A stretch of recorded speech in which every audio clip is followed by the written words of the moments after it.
Hello everyone, this is AmberAnkNA here. Welcome to my channel. Well, I play a variety of games and do narrations for fanfics. I'm really hoping you enjoy my content. If you do, make sure to comment below, leave a like, and subscribe with the notifications on.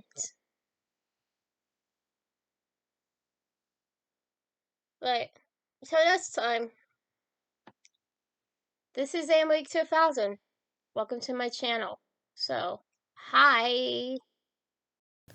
Things aren't always as they seem. Chapter 16. As usual, Chief Scurious was at the 8th PD, sifting through papers, mostly about the germ making mind control drugs for animals.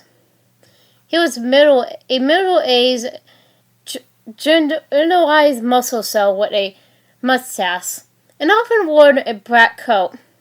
He groaned slightly when he saw Audrey, Driss, and Trask come in. "Wasn't it now, He paused when he saw Jason in handcuffs, and Annabelle hugging close to Trask and Amar. "What's this all about?" "This is Jason Radcliffe," Driss said. "He was arrested for domestic violence against Miss Annabelle Waters, breaking and entering our apartment, and disorderly conduct against Ozzy, Trask, and myself." "This is Annabelle Waters," Trask added, petting her shoulder. "She's friends with Martha Crowell." "Ah, yes. I know her." Chief nodded.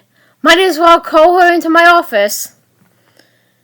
"Don't mind Chief Curious, Annie," Trask whispered to her as they entered his office.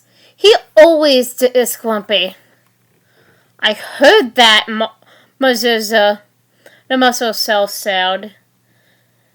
"Now then, Miss Waters, was it?" "Miss Waters, could you tell me your history with Mr. Radcliffe?" Annabelle proceeded to tell Chief how Jason had been in the same high school as she had been. But despite never officially meeting, he apparently had a crush on her. They had dated for about 2 months before she ended it. "He was trying to control what friends I could have or couldn't have. He had it in his head that I should only have female friends and no male friends, save for family and Jason himself. I came to his house today to break up with him. He tried to propose to me, but I refused and said we shouldn't be dating anymore. I told him it was because he was trying to control me, and I didn't appreciate it. I just didn't want you with any other guys," Jason snapped, trying to pull away from Audrey and Driss, but they kept a strong grip on his arms. "That was no reason for you to hit her," Trask yelled back. "Shut up, both of you!" Chief shouted. "Could you please continue, Miss Waters?"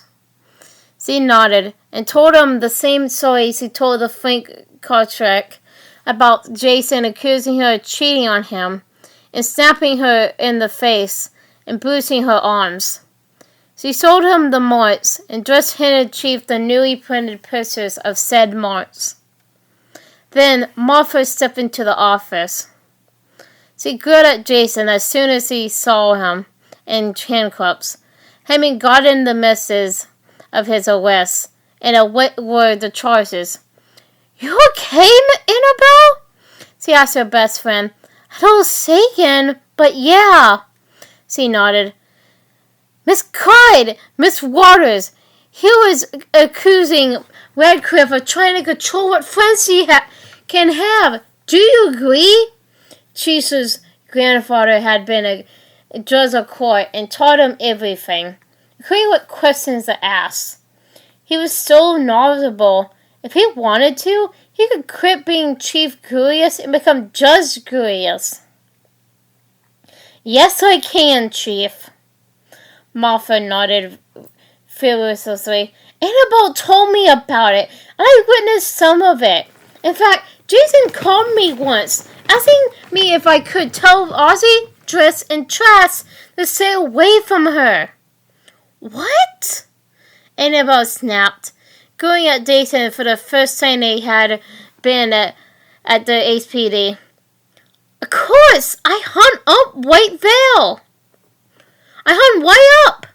Martha continued, crossing her arms. I'm not gonna do that. Annabelle can take care of herself. Besides, she's the kind of girl who ain't gonna let any guy tell her what to do. And she doesn't need to stay away from them, or protecting from them, or whatever. They are great guys. Radcliffe seems more worried about Medusa, Chief pointed out. Annabelle, another friend of ours, Maria, and I figured Jason didn't like Trask because he was a virus. Or he was imitated by him in another way. He thought Trask would try and sail Annabelle away. Ozzy, Driss, Maria, and I know he wouldn't do that, despite him maybe liking Annabelle. I knew it, Jason yelled. Shut the hell up, Four Eyes! Trask snarled. This ain't none of your business. Thanks, Red. Anyway, all in all, in my eyes, Jason's an overprotective, controlling jerk. Ask anyone, and they'd probably agree. The freak Carker and Annabelle all nodded. As you all know, Radcliffe was charged with the following: domestic violence against Annabelle Waters, breaking and entering the apartment of Jones, Coldcliff, and Medusa, and disorderly conduct against Jones, Coldcliff, and Medusa, Chief said, lacing his fingers on his dress. Do you know what disorderly conduct means? No, Jason confessed. One meaning is you insulted or struck an officer. What sort of disorderly conduct did he do, Jones? He called Trask a red freak and Driss and I clowns. Is this true? When Jason didn't say anything, Chief pressed further. Answer the question, Radcliffe. Did you or did you not do what Jones says you did? I did, sir. He finally grumbled. I'm sure you know what bring and entering means. Do you? Good. What happened in that field, Coldcliff? He pounded on our door and then kicked the door open. It was an apartment without permission, just explained. Did you do that? And answer the question. I did. And finally, we have domestic violence. This means you hit someone, leaving marks. In this case, it's Miss Waters. You can't prove I hit her, Jason insisted. It's her word against mine. And Mrs. could have easily made those marks on her. How about you say that to my face? Trask shouted, but was pushed back by Driss. Annabelle doesn't lie, and Trask would never lay his hand on Annabelle, Martha pointed out. Besides, there's more than one way to determine who hit her than just pictures. She still has some marks, so we could compare hand sizes. She took Trask's wrist and held his hand up, making him spread his fingers. She held his hand and nailed the handprint on Annabelle's face. Trask has claws, so if he hit her, Annabelle would have had Trask marks as well. Besides, his hands are too big. He let his hand go and grabbed one of Jason's still handcuffed wrists. Despite him struggling, however, your hands are... She held up his hand next to Annabelle's face. A perfect match! What about Jones? He asked quickly, pulling his hands away. Dang, you're desperate, ain't you? Ozzy went milk. He held up his hand, nailed Annabelle's face. Nope, still too big. There was just you, Radcliffe, Chief said. You can say you didn't do it, but you've already been proven guilty of 2 out of 3 accused crimes. So, who's going to believe you when you say you didn't? His frown deepened when a somewhat guilty look appeared on Jason's face. I thought so. We're going to hold you in prison until a court decides what to do. Or we can go the easy way and have you stay in jail for 6 years. What? Jason exclaimed. That's the least amount of time you can stay for these crimes. Whether you take the deal of staying in jail to the court or not, it will be the same way for time. My grandfather was a judge and taught me the appropriate length of jail time per crime committed. It's your choice, Radcliffe. Jason gazed at Annabelle, but she turned away again. Ozzy, Driss, and Martha all grilled at him, and he refused to look at Trask, though the virus cracked his knuckles threateningly. Finally, the red blood cell sighed. Without court? Oh, wait. Chief nodded. I take you there myself. But make sure he won't harm you again, Miss Waters. Thank you, sir. She said as the chief took the handcuffed blood cell. I was under the impression he didn't like Ozzy, Driss, or Trask. I'm not the fondest of them, but I suppose after a while, they kind of grew on me. Seriously? Ozzy remote in a whisper. Driss and Trask had both elbowed him in the groin. Besides, when it comes down to it, they were moody officers, and Radcliffe here has committed crimes, so I can't be so prejudiced. Sorry about that. You could learn something like that, Trask. Ozzy muttered to Trask. The virus smacked him upon the head. As Chief took Jason to the jail area, Ozzy said, Annabelle, you still seem kind of taken up. How about one of us takes you to your apartment and maybe stay the night? Normally, I wouldn't like that, Annabelle remarked, but at the moment, I think that might not be a bad idea. I'd do it, Trask spoke up instantly. I'll take a Marva too. That was fast. Ozzy grinned. Maybe Marva had a point about you liking Annabelle. Upon Trask's grill, Ozzy smacked himself upon the head, making the virus smirk. Before anyone else said anything, Chief came back with a grim look on his face. Radcliffe said something very interesting. He told me Mrs. Waters is part virus. Annabelle's face paled. What makes him say that? She asked nervously. He told me he saw you washing your hands and not wearing your gloves. He said you had black claws. Is this true? And more importantly, are you part virus? Annabelle sighed heavily and slowly nodded. Yes, my father was a virus. He was destroyed by the Moody before I was born. And that's what type of virus was he? Ebola. She quacked out. Trask laid a hand on her shoulder in comfort, and Amal sat at her feet, leaning on her leg. Jesus' stern expression didn't leave, but it didn't intensify either. He finally asked, and have you had any Ebola powers? Say, absorbing moisture? No, sir. The only things different about me are my skin, eyes, and claws. I see. But to be sure, I have to run a few tests on you. I need a sample of your psychoplasm to determine if you are dangerous to Hector or not. He isn't, Chief! Martha cried. I've known her since grade school, and she would never really hurt anyone. What's all the screaming about? Maria walked in, raising an eyebrow at the crowd of moody officers. Plus Annabelle. What's going on? Cheese explained about Jason being arrested and the discovery of Annabelle's viral heresy. The half blood cell cringed at the latter. Maybe her eyebrows shot up. I didn't know that.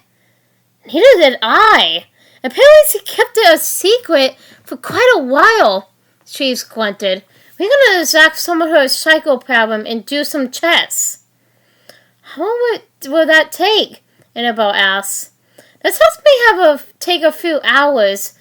Jones and his friends can take you to lunch. Why do I have to be a steward? Until we find out if you're dangerous to Hector or not. I'm not leaving you by yourself. And I don't care if you've known her since grade school. Sorry, I never knew her. Save for today. Besides, she may have Ebola powers, but hasn't realized it. There were no more arguments until after that.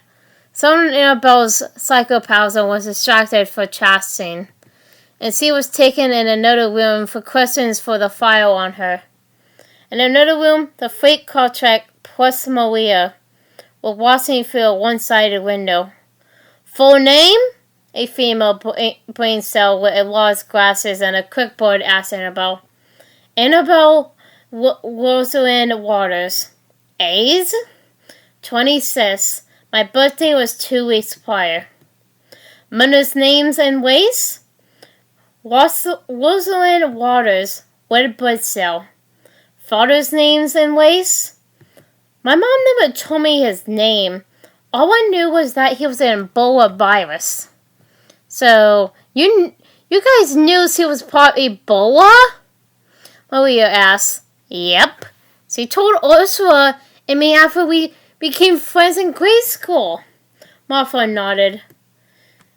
She told Trask and me less than 3 months ago, Ozzy added. Bet Trask didn't take it too well, Maria remarked, knowing about the virus's secret past. No, I did not. He scoffed. We didn't speak for half a month. I finally got my head out of my ass and apologized. After some talking to, Ozzy muttered. He cried out in pain when Trask stomped his heel hard on the white blood cell's foot. Jeez, dude! He groaned, rubbing his sore foot. Anyway, I apologized and had to let her in on the secret, Trask continued, and only Martha's Maria's grill. She understood. After the questions were filled out, the Frank contract took the girls out to lunch. Martha, Maria, and Ozzy talked over what they had heard about the germ making the mind control animal drugs. Some of the talk was about whether to talk to someone called the Mole or not, considering his strange attitude. Joyce and sometimes Trask would put their 2 cents in on both subjects. Annabelle hardly spoke. About an hour later, they went back to the HPD for several more hours. Maria and Martha left, so it was the Frank contract left to hear of Annabelle's fate. Ozzy and Joyce had promised their girlfriends they would call and tell them the news. Finally, late in the afternoon, Annabelle came out into the room the guys were waiting in. Joyce was hovering and reading a newspaper. Ozzy was reclining back in a chair, propping his feet on a nearby trash can. Amara was sitting by Trask, scratching at the collar of her harness every now and then. The virus had his arms crossed, and his chin down on his chest, and was leaning back against the wall. He was wearing black sunglasses, so it was hard to tell if he had grills off or not. He really had, as Ozzy nudged him with his elbow, and his head popped up with a grunt. He pushed his sunglasses up over his eyebrows and in the front of his hairline. So, what's the verdict? He asked Annabelle, sitting up straight and stretching his arms back. She had a grave look on her face. I got 6 months to live. What? Tries the same, eyes nearly popping out of his head. Ozzy, Driss, and Amara had similar expressions. A grin spread on Annabelle's face. Gotcha! She laughed. You should have seen your faces! Yeah, real funny. Ozzy rolled his eyes. Seriously! Calming down, Annabelle said, I didn't find anything life-threatening towards Hector. I don't have Ebola powers. In fact, the only indications of me being half Ebola are my skin, eyes, and claws. All right! Ozzy grinned, high-fiving her. I knew you were safe. I'm glad it was finalized, Driss added. I have hated to see your spell had you been generous. Trust was relieved for the same reasons, but didn't say so. You want me to stay overnight at your place, Annie? He asked. She had Emily forgotten about. Are you sure? Yeah, I'm sure. I even drive you there. You're gonna have to, she smirked. You were the one who drove me here. Oh, right, he grinned, making her laugh. The events that led to them coming to the HPD were behind them. Hi everyone. This is Amerik 2000 again. Well, I hope you enjoyed the video. Because, I really did enjoy making it. But, so I hope you enjoyed it. Comment, like, and subscribe with the notifications on down below. Till next time, bye!